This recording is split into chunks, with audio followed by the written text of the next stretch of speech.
BPH, what does that mean? It means an enlarged prostate. Tonight we're talking about benign enlargement.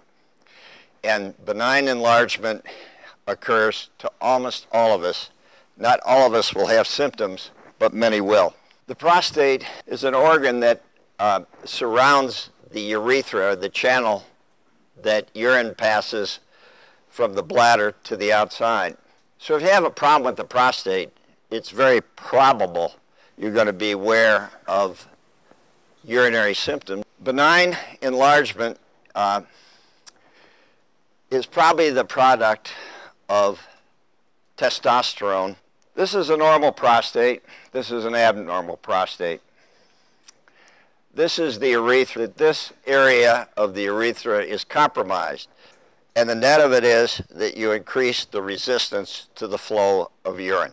So what are the symptoms? Basically, going to the bathroom too often and at the wrong time, and maybe suddenly, in ways that disrupt your lifestyle. Well, what are the treatment options? Well, one of them is what you're doing tonight, to be educated. Well, you're beginning to learn about the fact the prostate can create problems, but now I understand it, and therefore I don't look at it as something to be frightened about. So you basically don't take any action. That's referenced as watchful waiting. Medical treatment, that the prostate is fundamentally made up of three things. One is collagen, one is muscle, and one is glandular tissue, because the prostate is a gland that produces certain fluid. If you're trying to alter the muscle in the prostate, you use a certain group of medications. As a class, they're called alpha blockers. As a name that you might recognize, let's throw one out, Flomax. If you're trying to deal with the glandular enlargement of the prostate, you're going to alter the hormones that influence the prostate. Possibly most widely recognized is a medication called Proscar. Another name for that is finasteride. The hormonal management, it does work and allows the prostate glandular tissue to shrink, but it may take the edge off your libido or things associated with it. Because of that loss of the edge or the libido, there are a number of folks who say, you know, Doc, I'd rather not take medication. Are there other things to do? What about a surgical treatment? The resectoscope was the first minimally invasive treatment strategy that medicine had. What are its advantages? It works. The knowledge of the resectoscope and the patient and the tissues you're working on are a key ingredient to have a good outcome. Green light laser, what is that?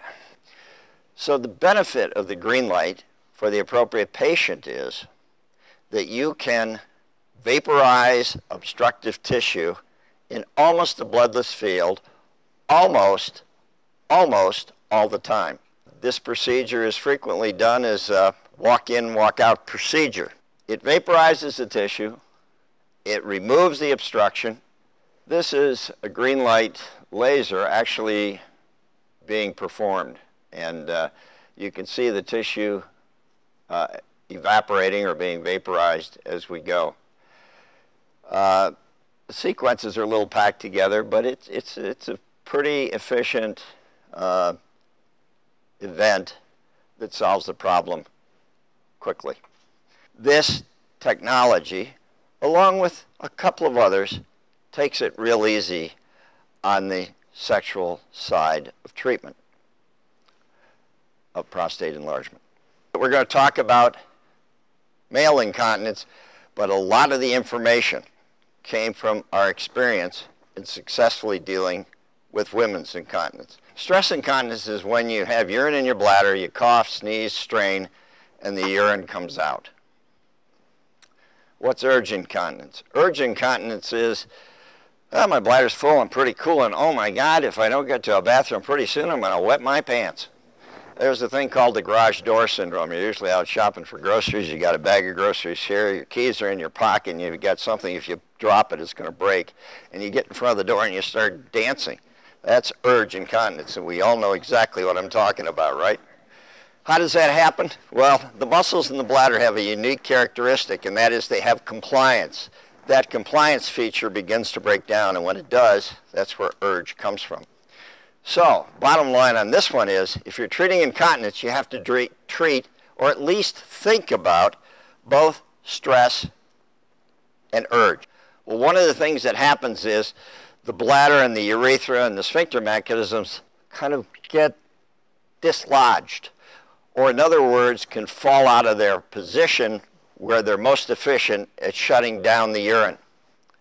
Well, in men, for instance, if we were to take this prostate out, the support system for the sphincter mechanism would be altered, and that dead space, if we can call it that, the bladder could migrate into, would deform the way the sphincter closes the channel, and that would be incontinence. And we see this in a lot of different circumstances. One of them, of course, is radical prostatectomy. We can take what we've learned from women, and that is to this pelvic support concept, and apply it in men. Medications, they're not a major player. Bulking agents. Probably the most legitimate bulking agent right here is collagen. It's so much like normal tissue that it actually produces a downside, that the body can move it around.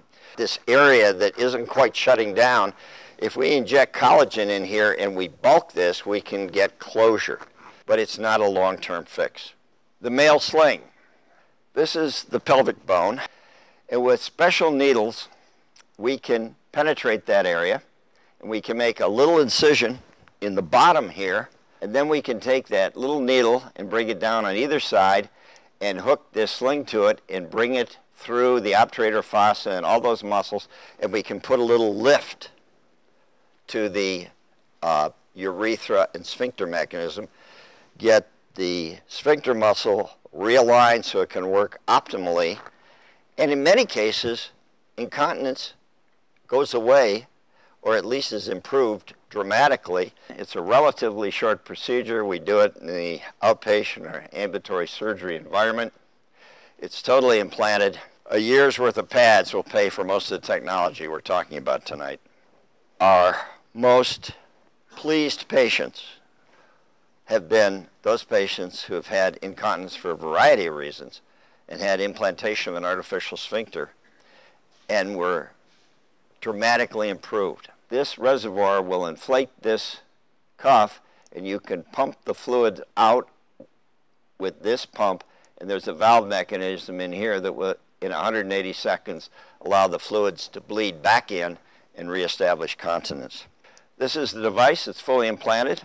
Nothing's on the outside. It's all on the inside. Now we're going to talk about erection dysfunction. There's a huge number of people who have a problem that needs to be addressed. This, for the most part, is an organic problem. The oral therapies are good therapies, but they're not for everyone. One shoe size does not fit all. All of these agents are 5-phosphodiesterase inhibitors. They are expensive, some of them more so than others. So you have to think about how you're going to deal with this. You don't want to mix the 5-phosphodiesterase inhibitors and nitrates. The bottom line is injection therapy works. Let's talk about penile implants. For the right patient, it works beautifully. Here's how it works. This is a cylinder made out of predominantly silastic. This is a reservoir that's in the abdomen. The pump is placed in the scrotum. The fluids are transferred from the reservoir through the pump to the cylinders. You can leave that in that position for a long period of time if you choose, or a short period of time if you choose. And then when you manipulate this particular valve mechanism, the fluid comes out of the cylinders back in the reservoir, and the penis is soft as it is the majority of the time. There are treatment options available for everything we talked about: prostatic enlargement, urinary incontinence, and erectile dysfunction. We'd be happy to work with you if that's your choice, but let me tell you, we have a great community of urologists in this city as well.